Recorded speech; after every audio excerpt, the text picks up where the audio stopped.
Kullu Türkmenistan döwletimizde giňden tanylýan meşhur aýdym Şemal Merdan Kakageldiyew biziň toýumyzy aýdymaýdýar. Dostumuz bagtly bolsun. Allahan şu ýylgynyňyza, watanyňyza wefaly goç-goç oğulları bolsun, gyzlary bolsun.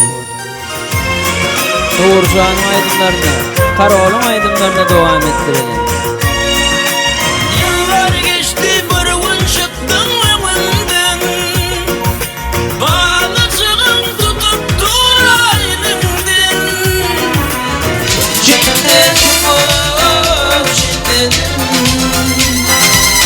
benimkinin seninki cennet. Varmadan mı bağdan ödüllü, yar evle bilin toyun tutullu. Durma bitmama gereğin yok, görsem yine kalmam yan yan.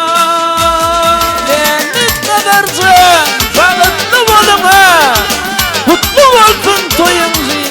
Kullu Daşawuz ýeriniň meşhur video studiýalaryň biri bolan Merdan video studiýasy bolsa toýumyzy üç mejek ýadygar ýaşyrýar.